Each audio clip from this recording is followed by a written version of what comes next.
Oh yeah, it's the Young Turks. It's a day we bring it. Huge news throughout the land. You know where you turn to? What are you going to do? You're going to turn to TYT, right? Because we got it all for you. Obama's bold new plan on Israel. The Palestinians' bold new plan on Israel. That's an even bigger breakthrough. For the first time in a long, long time, I'm looking at Israel and Palestine and thinking, is that blue I see? Is that a little bit of hope? I'll tell you what. Look, man, Obama pulls this thing off, and that's going to wipe a lot of slates clean, okay? If he pulls this thing off, I mean, there's only one other thing that could damage him from then on. Total pardon on health care if he, if he can pull off peace in the Middle East. All right, so there's a little hope there, and I was on Dylan Radigan's program on MSNBC earlier today. We had a debate about that. I thought that was a very telling debate, too. We're going to share that with you in just a little bit.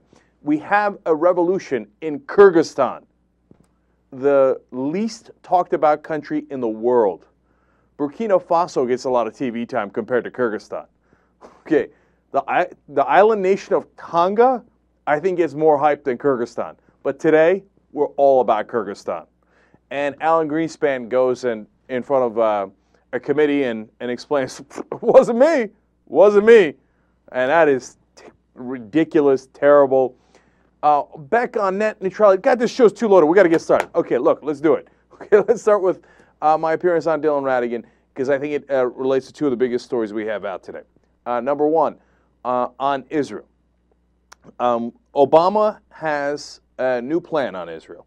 And what he wants to do is bring the Iranian issue into the Israeli-Palestinian negotiations. Now, why?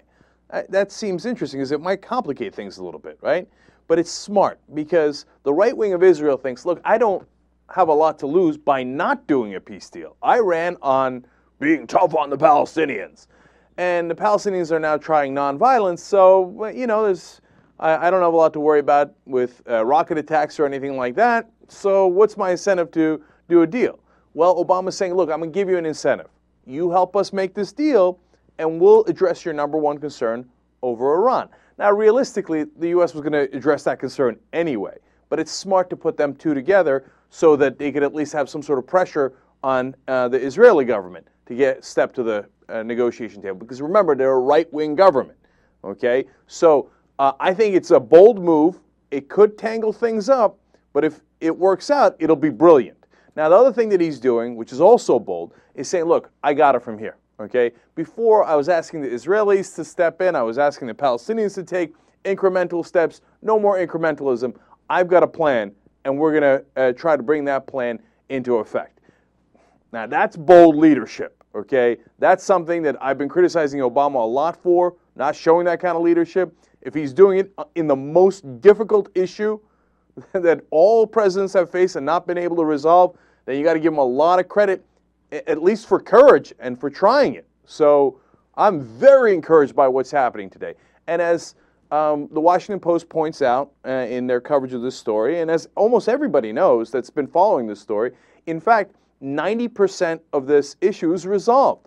Everybody agrees, roughly speaking, that you should go to the 1967 borders with modifications. Now, of course, the question is, how much is the modifications?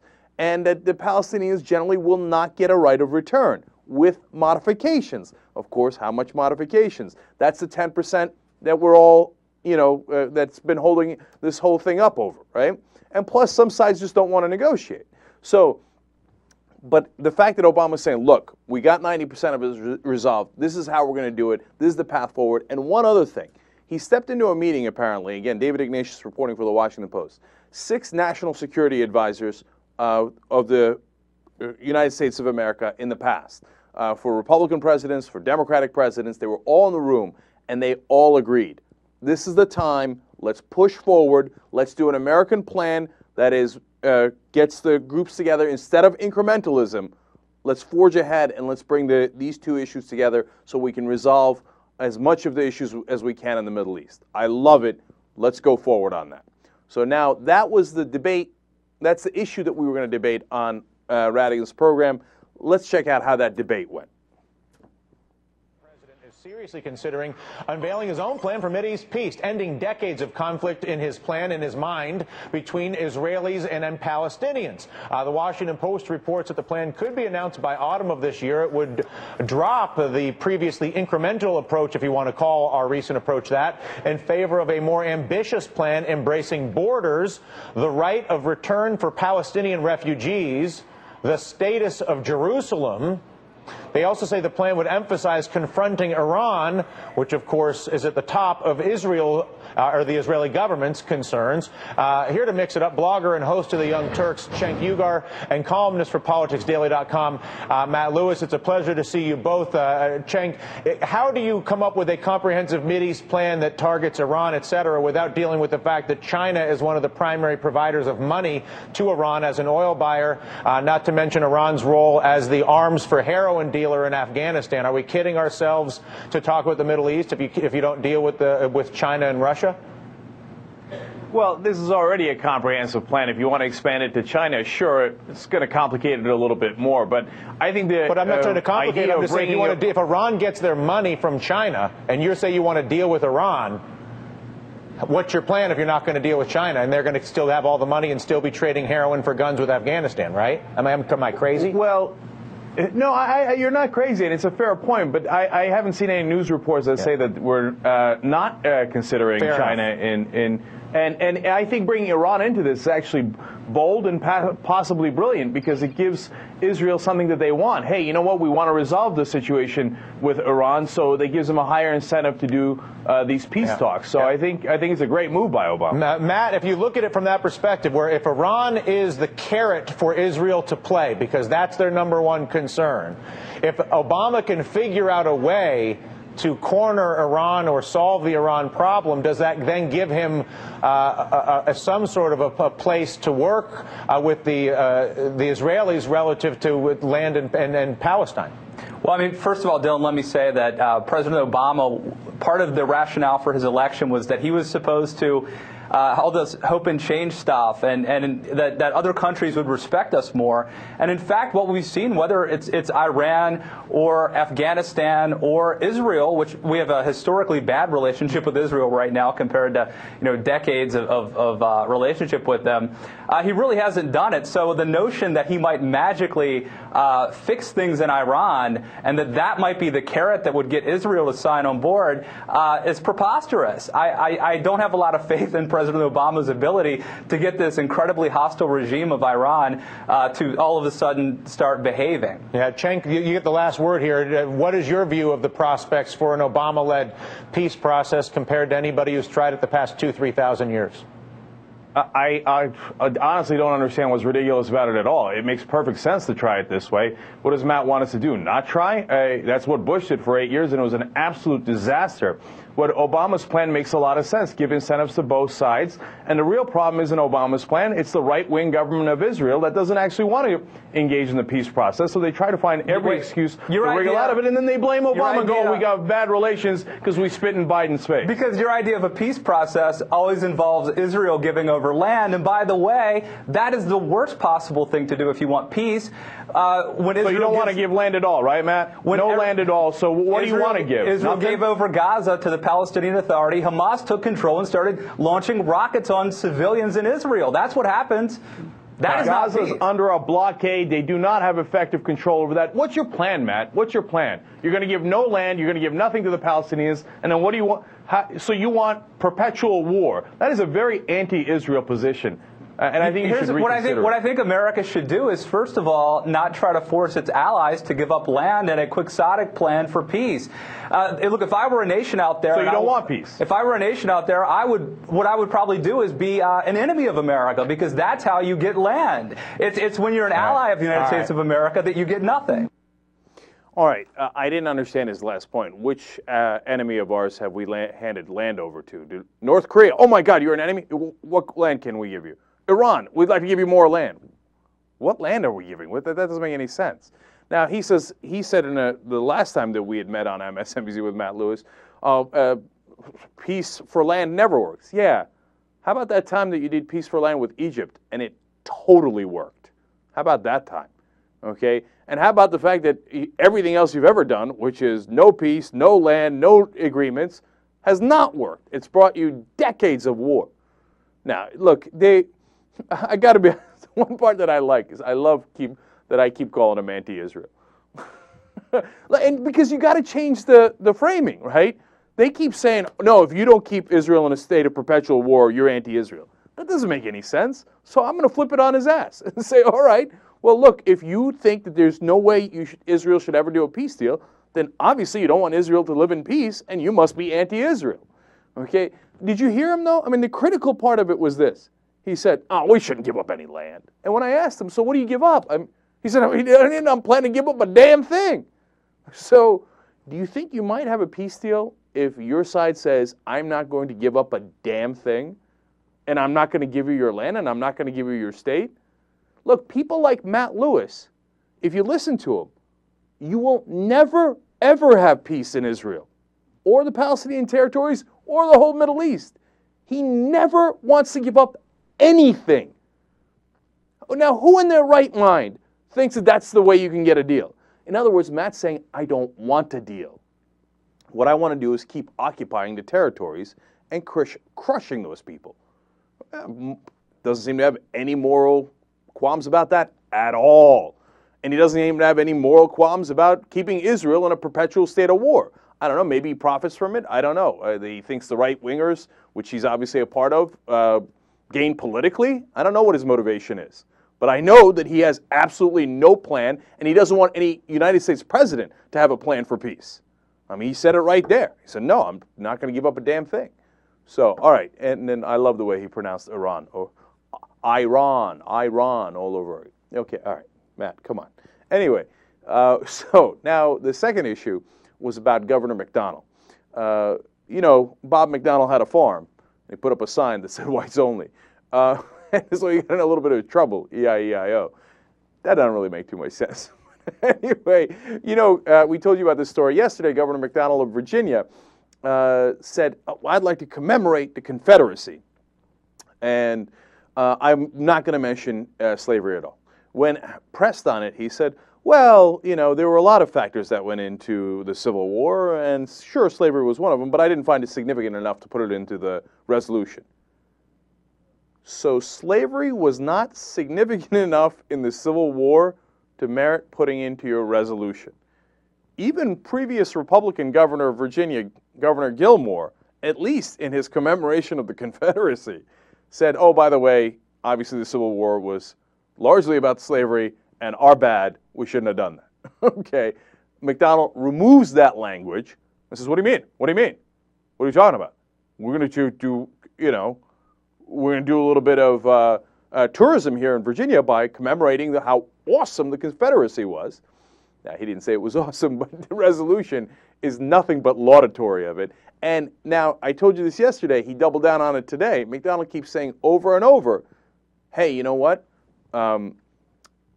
There's a lot we can learn from what happened during the Confederacy in today's times. Really? I mean, if I had him on the show, I'd love to ask him, what can you learn? How did splitting up the country work for you back then? How did running something based on, you know, the benefit of whites work out for you back then? Not too well, if you ask me. All right, we had a little bit of a debate on this issue as well. I like to go on the offense and stay there. Here we are on Radigan again. Let's move on to another one here. Virginia's Republican Governor Bob McDonnell declaring April is Confederate History Month. It sparks, for obvious reasons, anger among civil rights leaders, among others. McDonnell saying that the move actually going to promote state tourism leading up to its 150th anniversary of the Civil War next year. The declaration honors the men, they say, who fought in the war, but it makes no mention of slavery, for instance. Former Virginia Governor Douglas Wilder, the grandson of slaves himself, called the omission, quote, mind-boggling. Matt, your view on whether it's Virginia or any formerly Confederate state that would use a Confederate celebration absent the acknowledgement of slavery as a mechanism to generate tourism revenue? Well, first let's put it in context, Dylan. Virginia, I think, has 4 ongoing things that they're honoring right now, including organ donation and Child Safety Month. But April, I guess, was just to create Confederate Month here in the Commonwealth of Virginia. My take is I think it's entirely fitting and appropriate and proper to remember and to honor Virginians who died fighting in the Civil War. But I also agree with Governor Wilder. We should have, what should have happened is also make a mention of the sacrifices and the wrongs of slavery. So I think that it's appropriate to talk about the sacrifices Virginians made. But just like Governor Gilmore did years ago, you've got to mention slavery and you've got to mention the wrongs that were committed. Cenk? The part I love about this is that McDonald said that he had a great business plan for bringing more business into Virginia, and his great plan is redneck tourism. I mean, who's going to come to this? I mean, come on, that's ridiculous. I mean, he said that slavery was not included in the commemoration because it was insignificant. Redneck's money's green too. I bet you the governor would tell you. Let me tell you, there are a lot of people. There are a lot of folks in this country. I think who would probably take umbrage to the notion that that's redneck tourism. If you haven't taken umbrage at 24 minutes into this show, you haven't been watching. I'm offended. I'm outraged. Listen. Umbrage is taken across the board. Real quick, Cenk, you got something here you want to get off your chest? Yeah, look, he said that slavery was not significant. That's why he didn't include it in the commemoration. That's basically hanging up a sign saying, I am for white people. And he's obviously appealing to his base. Every political analyst agrees. And it's kind of sad that the Republican base loves that kind of talk and wants to admit talks of slavery and celebrate the Confederacy. He didn't say slavery wasn't significant. He didn't say slavery wasn't significant. He said there were many factors that contributed to the Civil War. He's actually right about that. But look, I'm a conservative, and I think he should have mentioned slavery. He did say it. I think he should have mentioned slavery. He said that slavery wasn't significant to Virginia? He said slavery was not significant within the context of this commemoration, within the context of the Confederacy. Well, of course it was significant. Now the context is different, but again, he should have mentioned slavery. What do you mean? It's the Confederacy. That's what this we're one will be good, though, because I actually think that, if nothing else, the omission of slavery from a celebration of the Confederacy in the Civil War will probably cause a lot of people to actually go learn a little bit more about the Confederacy, Civil War, and slavery, just from conversations like this and otherwise. So what the heck, we'll take it. Gentlemen, a pleasure. Thanks for the conversation. All right. Look, fundamentally, Matt wasn't that wrong. I mean, if you're a Republican, you probably think, yeah, sure, got to appeal to our base. Yeah, Confederacy rocked. But you got to mention slavery. And Matt says that, and if you don't, like Gilmore did, right? And if you don't do it that way, well, then you're going to get in a lot of trouble. And that's why Matt was trying to avoid the issue in the beginning by saying, we do a lot of commemorations in Virginia. We were commemorating organ donations. Can we please stop talking about this? So obviously it's not a winning issue for them. But look, the main point that I wanted to drive home was, look, Republicans sometimes pretend that they're dumbfounded by why blacks in America don't support them. Well, it's because of things like this. If you say, hey, let's commemorate the Confederacy and let's not mention slavery in it at all, and let's, it seems like a celebration and as McDonald says, things we can learn from. Well, that doesn't seem very inviting to blacks. Can you not see that? And I almost wish that I had asked him that question, but we didn't agree that much on that, although he says he took umbrage with my redneck tourism comment. All right, I know, you're offended. All right, now a couple of real quick notes outside of those two issues. I don't know if you noticed at the beginning of that clip, I was responding to a comment that Matt had made on the previous issue, and I went, there you go. I talked to Ben about this. He hates it when I do that. He's like, Cenk, you're doing a good job with the debate. Don't do it, man. It's like Al Gore's sigh, or eye roll when he was debating Bush, right? And he's like, don't shake your head while he's talking or whatever. I don't know if that's right or wrong. I just can't help myself. Whenever he says something that drives me crazy, I'm like, probably shouldn't do it. And then, whenever you get off the air, you're always like, I wish I'd said that. I wish I'd said that. Nah, well. One other note here is that before this segment began, I was listening to Radigan's first segment on finance. And I'm going to give some rare compliment here. Radigan's show covers financial reform and the financial issues better than any show in the country. I think including ours. Ooh, I hate to do that. Okay, but man, he is on their ass, and he's exactly right. And when you hear him talk about the House version of reform or the Senate version or what the Obama administration is proposing, what the banks are getting away with, I keep listening to him, whether it's, if I'm watching it or if I see clips online, and I keep thinking, damn, he's right, he's right, he's right. And it's great that he's saying that on television. So, I mean, you know me, I've gone after people on television 1.5 million times, including many people on MSNBC. But when they're, credit where credit is due, if you want to know about financial reform, I think Radigan does the best job on television easily on it. All right, let's come right back, Young Turks.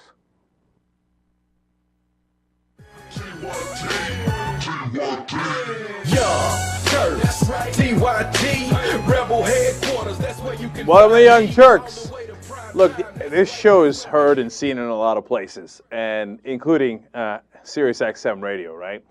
And for those of you who are just listening live on Sirius XM and you heard the end of Mark Thompson's show, there's nothing we enjoy more at TYT than having Mark Thompson take callers.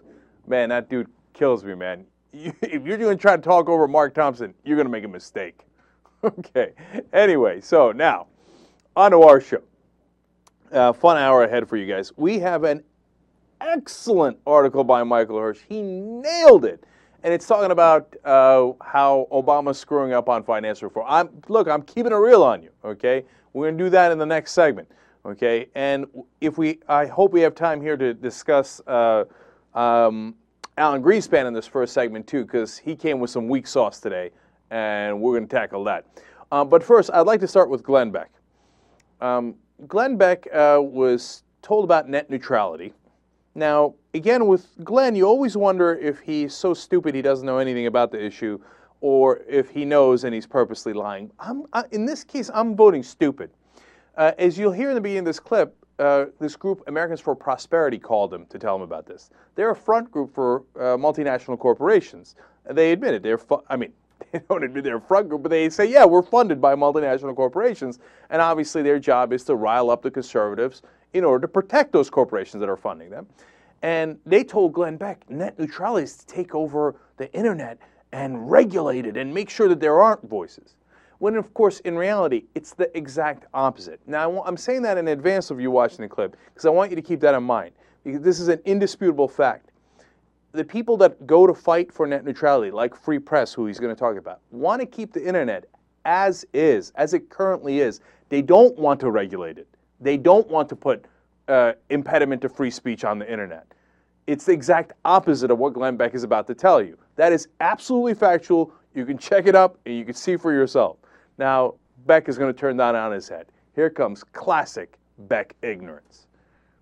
There is a tremendously important FCC hearing going on this week on net neutrality. Special thanks to Phil Kerpen of Americans for Prosperity for alerting me while I was on vacation about this. We looked into it over the weekend, and what a surprise, no one's talking about this. The FCC is being inundated by special interest group ironically named Free Press, whose goal it is to limit America's free press and freedom of speech. This special interest group also claims that it's due to special interest groups that it has become necessary for them to intervene on our behalf. Oh, how great. Free Press is pushing their agenda in the name of net neutrality. Supposedly, they are protecting net neutrality and free speech on the internet and in other media. Yet, who's complaining about the neutrality on the internet? I mean, is there some major outcry that I just haven't heard about yet?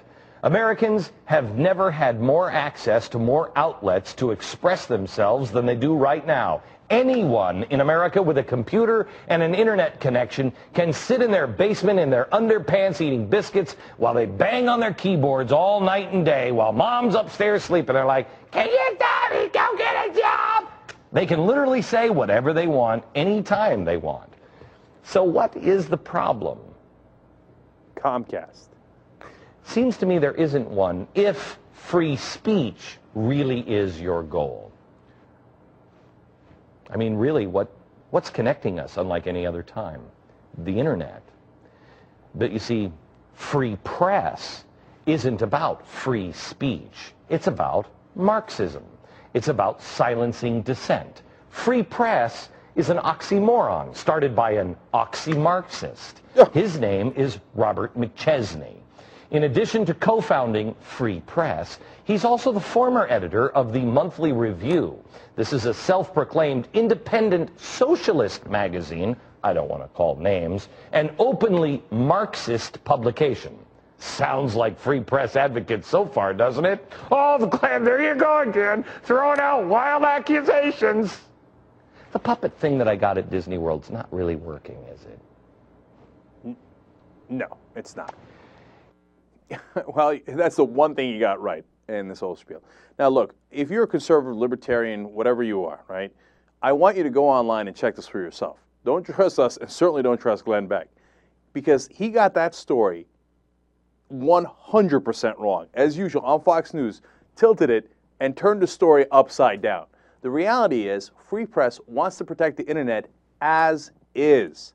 The people that are trying to change the internet, in that case, is Comcast, but also Verizon and AT&T, because they're saying, look, we have the cables, and we paid a lot of money to put those cables in the ground so you can get the internet.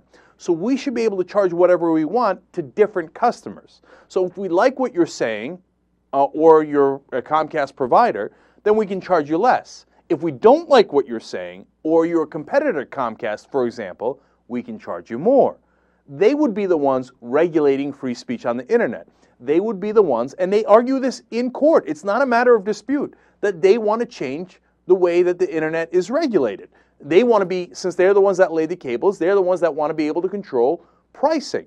And that's, of course, a way of keeping people out of the internet. If you say, well, I don't like what that guy's saying, so all of a sudden your costs are 100 times more than my costs or my friend's costs. Well, that obviously will change the internet considerably, not considerably, entirely, as we know it. What Free Press is trying to do is stop that and protect the internet exactly as it is now. And as you heard Beck said, I don't see anyone complaining about how the internet is now. Everybody's got free speech. I know. That's what we're trying to protect. That's what your friends in corporate America are trying to change. As you watch that, you go back to that fundamental question. Is this guy the dumbest guy alive? Or is he like some evil genius who's like, I'm going to say this thing 100% wrong today? And I'm going with dumb. I'm going with option A. The guys from Americans for Prosperity, as he told you, called him up and said, oh, Glenn, they're going to change the internet. I hear Free Press is socialist, and you know what else they are? They're Marxist. Glenn Beck's like, oh my God, somebody's a Marxist? Okay, I'll get out there. Okay, we got to protect the internet by giving it over to Comcast and Verizon and AT&T. Oh, Free Press, goddamn Marxist. No, let's rule against them. Oh, the internet totally changed? It doesn't matter. It was corporate America rocks. You're all Marxist. The guy is the definition of ignorance.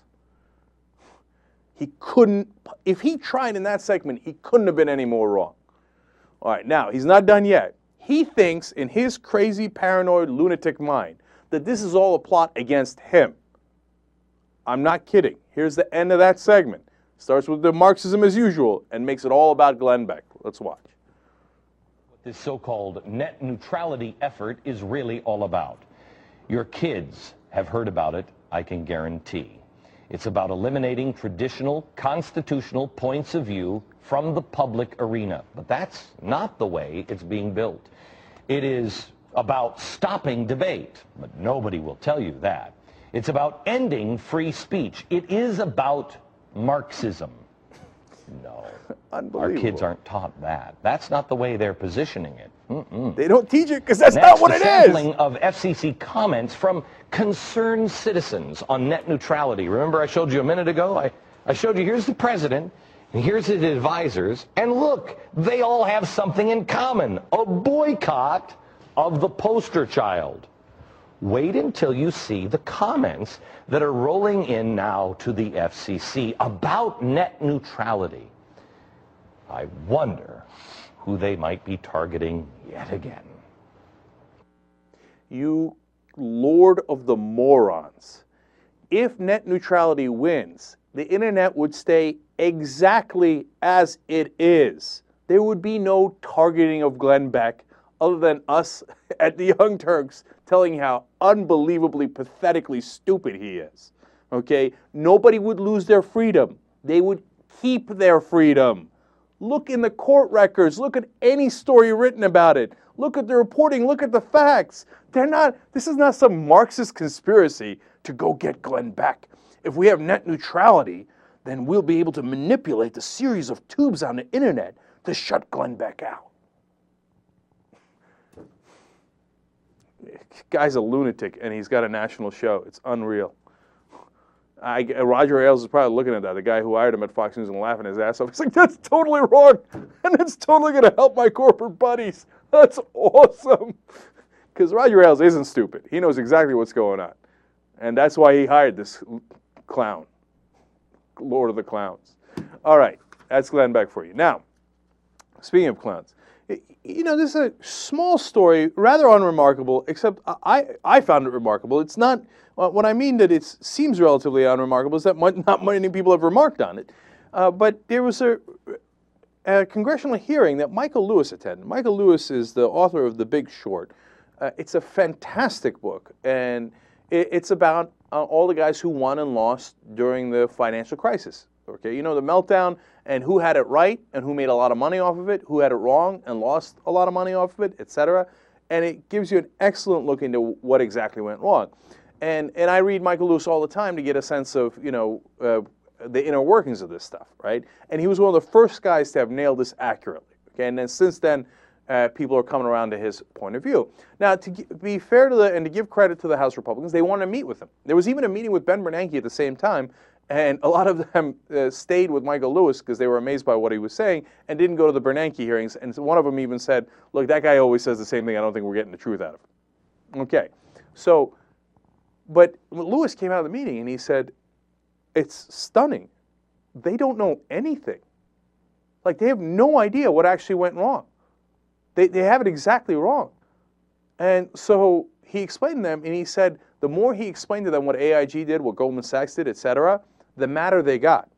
Now, this is a really hopeful story. Now, look, I don't want to overemphasize how clownish the Republicans are that they didn't know any of that, right? What I take out of it is, hey, you know what? If they actually didn't know, and now they, you know, have begun to learn about this, and they're actually angry about it, who knows? Maybe something good comes out of that. You know, maybe I'm being too hopeful here, right? And maybe it's all a joke, and they, you know, and they are just going to go back to their corporate sponsors, and the Americans for Prosperity guys are going to tell them, oh, no, yeah, no, don't worry, don't regulate the banks, and they're going to go back to doing what they're doing. But I guess I'm hopeful because, again, in that question of dumb or evil, I'd prefer that they were dumb because then we could educate them, right? And it looks like in this case that they were more ignorant than they were conspiratorial, right?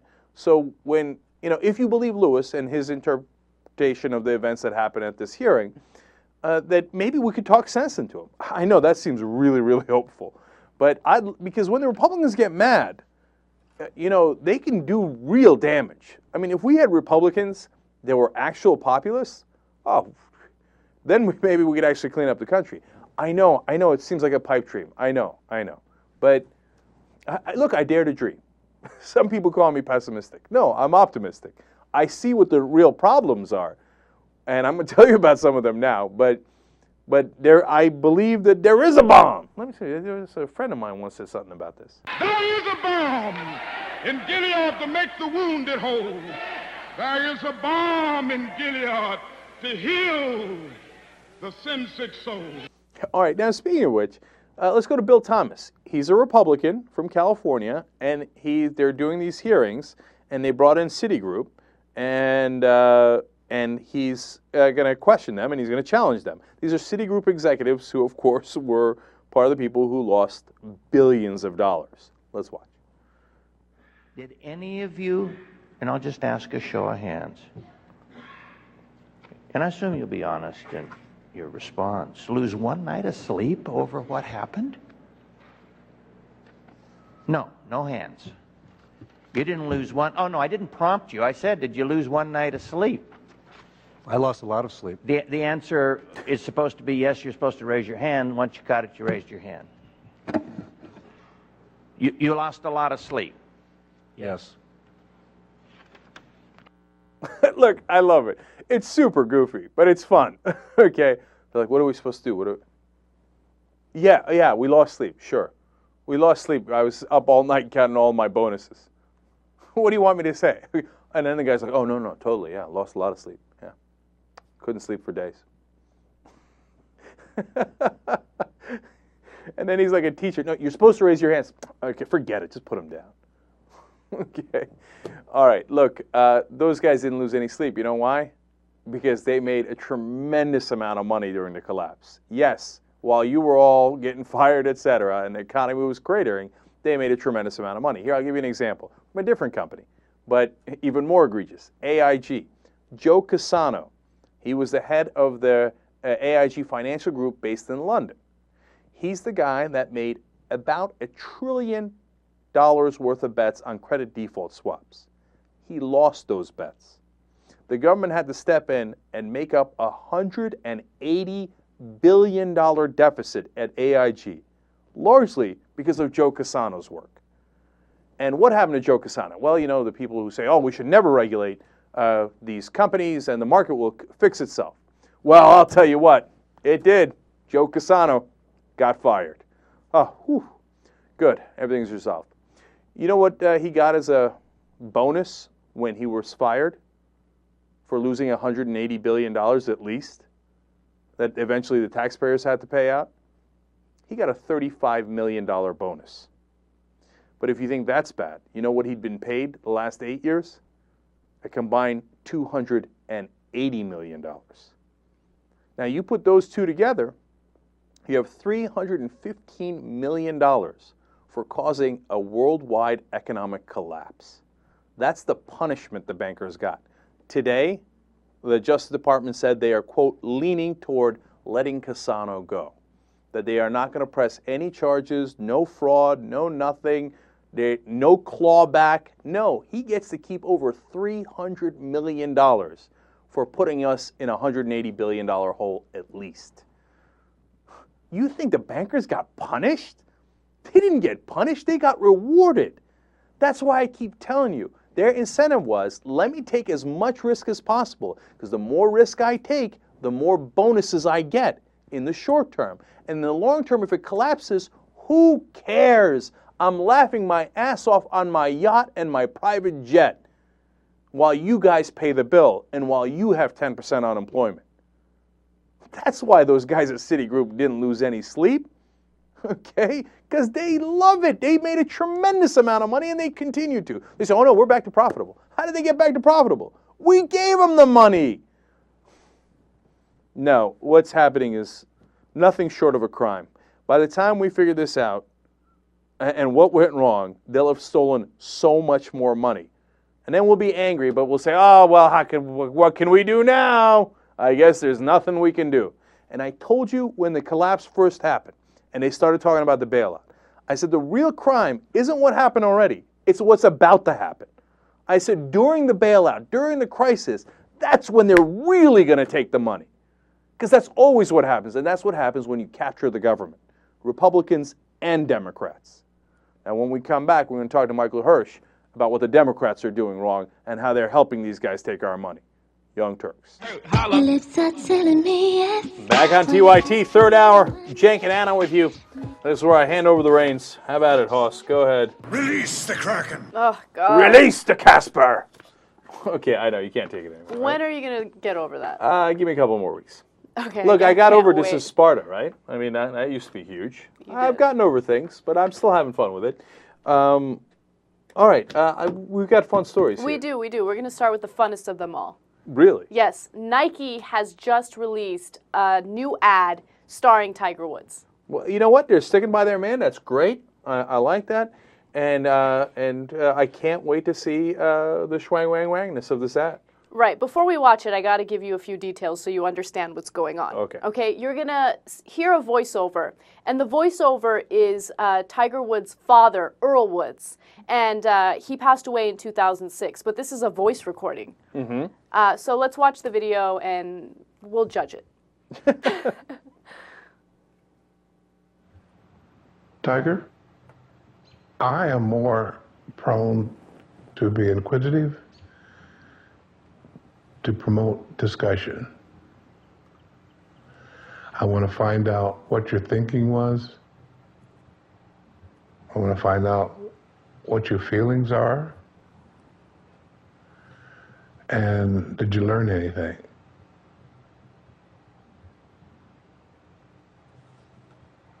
That's crazy. That's a crazy ad. I mean, no, not buying it. Can't win with it. Can't play with it. What is that face? That's comical. That's ridiculous. It was a really tough ad to watch, in my opinion. Like, I had a hard time watching it and not feeling uncomfortable. Like, I had a hard time watching it and not laughing. What is this? I'm so sorry. Oh, okay, judge my personal life, and I'll bring in an old playing of, audio of my dad's life to pull at your heartstrings, and I'll do this during the commercial. Am I okay now? Am I okay? No, I don't know. There's something about this ad that really bothers me. Yeah, it's an annoying ad. What does it have to do with Nike, though? Like, what does it have to do with golf? What is it? I mean, sell me shoes. Right. Sell me golf clubs. What is this? I don't give a shit about Tiger's private life. Yeah, we talk about it, but it's not relevant to whether I buy Nike sneakers. And I don't need him to give me a schmoopy face or a schwang wang wang face or a I'm so sorry face. No, I hate it. JR. Understandably, you hate it. I don't like it either. But it's responding to the 99% of people who do give a shit about the fact that he cheated on his wife. All of us in here don't really care, and we're like, whatever. But it's responding to all the people that said, I can't believe you let me down. I heard I don't know who he was. He was in control of all Masters. And he's like, we're talking about how he let us down, our kids down, and our grandkids down. So it's a response to those people. They want to see him. They're like, just cry for me, Tiger, cry. No, but you know what? That's why I guess I'm so pissed about it. The whole thing is so goddamn fake. That's what it is, right? So what's he gonna do in the next? This is gonna be the next Tiger.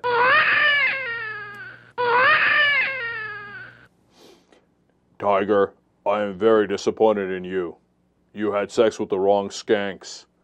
Okay, no, let it go. Play golf. Okay, come on, let's go. Now, it's enough is enough. Okay. I don't know.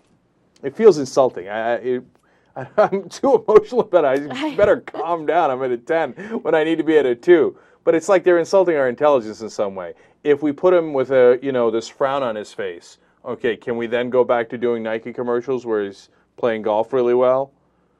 Because if you don't, if they just show him out there, badass Tiger, and show a bunch of highlights, him going crazy and pumping his fist and wearing his red shirt on Sundays, people are going to say, what is this? They're acting like he didn't cheat on his wife or something. Am I supposed to like this? And those are the stupid people. You know what they're going to say if they run that ad? Too soon. No, you need to run the frowny face ad first. And then we could warm up to the frowny face ad. That's what it'll be called from now on. And then we'll run an ad where he wins, but he's subtle about it. And he's like, and then finally in the last ad he says, Hell no, you can't! Shit, I meant Release the Kraken! The final ad, he's like, yeah, release the Kraken! Boom, yeah, I'm back! By the way, like, the Masters have been going on for a while now, right? For 2 days or something?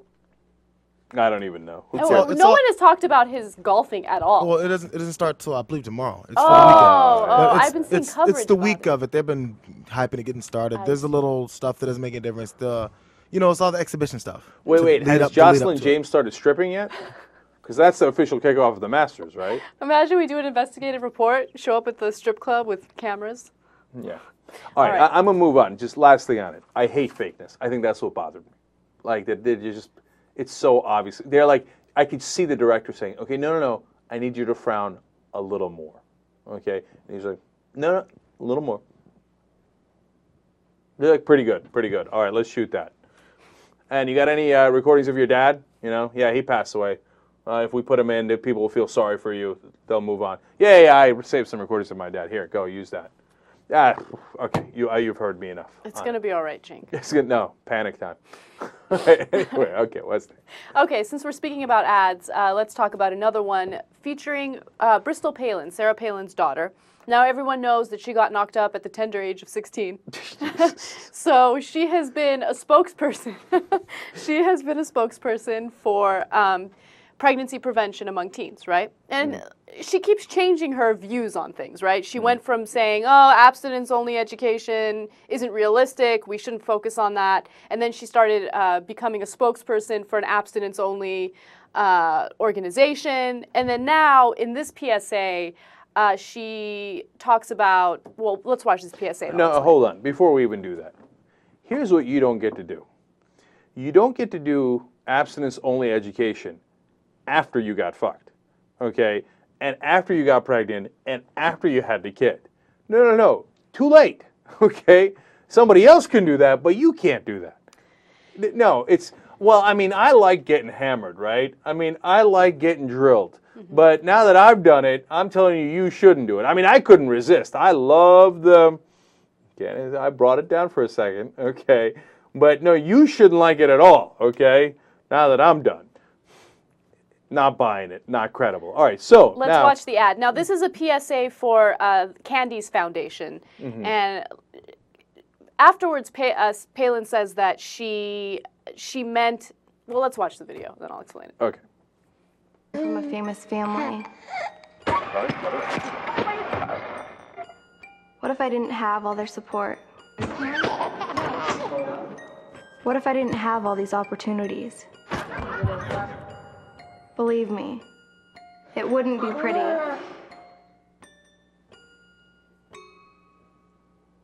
Pause before you play.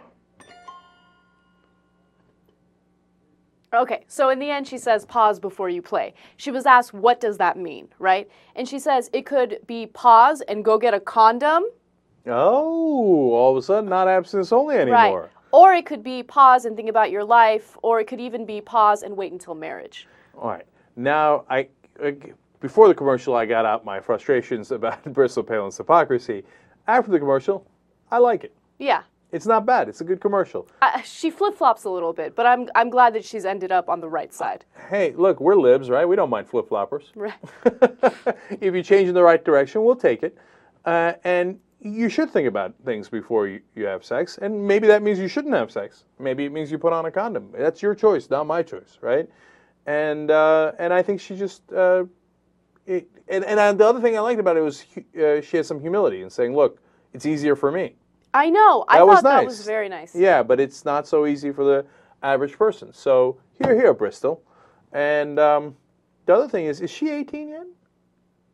I think so. I'm not sure. Yeah, she must be.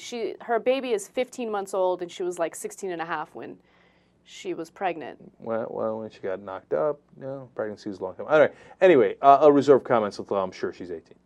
Okay. All right, let's move on to the next story. What? No, don't reserve comments. I'm sure she's 18. Why? What do you have to say? No, she looked good. Really? I thought the exact opposite. I thought she was I thought she was looking more mature. Oh yeah, she does look more mature. Like before, she's a kid, you know. But now she looked a little mature. I was like, hey, Bristol, okay. No, you made me say it. Now all of a sudden I'm the bad guy, right? No, you're not the bad guy at all. It's just funny because when I saw it, I thought, wow, she looks really tired. Really? Yeah, that was what my reaction I think was. that tired look looks good on her. I mean, when she's all like, you know, like she has that doll look where they like put like red thing on her, and then everything's combed, and she's like, "Hello, I'm Bristol Palin," and I'm like, "Okay, that's a little scary." But by the end, when she's a little frazzled, and she's like, "Pause before you play," and I'm like, "Oh wait, hold on, what's going on? Are we playing? Is that what's happening?" All right. Okay. I hope she's over 18. Okay. Otherwise, if she's not, I withdraw all my comments, including my nipple squeeze. All right, another controversial story, and it has to do with Tiki Barber. Okay. Tiki Barber, the former New York Giants running back. Nice. Hey. Hey. And it turns out that he has left his wife. They're divorcing, his wife, Ginny. And some are speculating that he left his wife for a much younger NBC intern. She's Don't it? 23-year-old Tracy Lynn Johnson. Supposedly, they went to the Olympics in Vancouver together, and he introduced her as his assistant. But people are speculating that there's a lot more assisting going on than just on a professional level. Jesus, man. This is why celebrities cheat. What are you going to do? How are you going to say no? How are you going to say no? It's like, oh, Tiki, I got your shirt. That's you all come I'm take wearing. A look? I mean, and the thing is, I feel terrible for his wife. His wife is totally cute. And not only that, she's 8 months pregnant. Oh. With twins. Oh, disaster. Disaster. Have you guys ever seen Tiki on NBC? And I love Tiki when he was in the NFL, and I had him on my fantasy football team many times. He delivered for me. First of all, the headline here said, football legend might have cheated or whatever. Take it easy. Okay, he ain't no football legend. He was a pretty good running back for the Giants. He ain't a football legend. Okay. Second of all, have you seen him on the Today Show? What I was surprised by the story is Tiki's not gay. Really? I mean, look, I know I'm definitely the bad guy, but if you see him, I mean, he's a little too excited about every story. I mean, I'm excited in different ways, so I'm one to talk, right? And there would be nothing wrong with it, but. I know very little about Tiki Barber, but a lot of people say that he was known as the family first father, and he quit the NFL to tend to his family. Sorry, I'm out of control today. Yeah, you're a little out of control. Okay. No, Tiki quit for understandable reasons. He was going to get a job on TV. He loves being on TV and the radio. Everybody in New York knows this. Like, while Tiki was playing football, he'd be on the radio, like, in the middle of a game. Like, in the middle of carrying the ball, he'd be, like, calling into the fan. He's like, all right, yeah, now I'm running. I got 3 yards, now 4 yards. Oh, shit, I got tackled, right? And, like, you couldn't turn on the radio in New York without running into Tiki Barber. So he wanted to get a TV contract. But look, on the upside, he's smart. You play football for long enough, you're going to wind up like Evander Holyfield. Ironic, because he didn't play football, but you know what I'm talking about, right? Or Lyle Alzado, etc. These guys, I mean, the average age that a football player dies is something insanely low, like 52 or 55 years old. I mean, football will kill you. And so he made a lot of money, he got a nice TV contract, and he got out. I mean, he played it really well until he apparently couldn't resist the 23-year-old intern. And I don't want anybody to get me wrong. You should resist. You should. But, I mean, all I'm saying is it's easy for guys sitting on their couches going, oh, I can't believe you did that. Really, when's the last time that girl offered you a piece of ass, right? It's a little harder, so I got some sympathy for it. Yes. Listen, I wonder, is NBC going to bring this up and say, you can't do this? Tiki, what's the matter? You got to apologize. Great you have to go on and do a news conference. You have to go to rehab, sex rehab, all this stuff. It's the same thing. He's just not a professional athlete anymore. Now he's just a broadcaster on NBC. He's cheated with an NBC intern. How about that? Are they going to do an ad with Tiki, a Nike ad, where he's like, I'm so sorry I cheated. Look, you know our point of view on it. Of course they shouldn't do any of that, okay? Now, if he slept with an intern, they might have internal company issues on that. That's a different matter, okay? But get out of his private life. And, we're goofing around here, but ultimately we don't care. I feel terrible for his wife, and they were together since college, et cetera, got a lot of kids. But that's not our business. It's their business. Mm-hmm. All right. Let's go forward. I have one more thing to say about this. It makes me really happy that my boyfriend's not rich and famous. Like, I never realized how lucky I am for that specific reason. Well, look, there's an upside to everything, right? Silver lining to that story, but it's true. Yeah. Because, I mean, that's a tough thing to resist. It really is. And for all of you out there with husbands that are poor, be grateful. Be grateful. All right. Well, maybe not. Bounds of reason. Anyway, let's come back. We got more fun stories for you. Young Turks.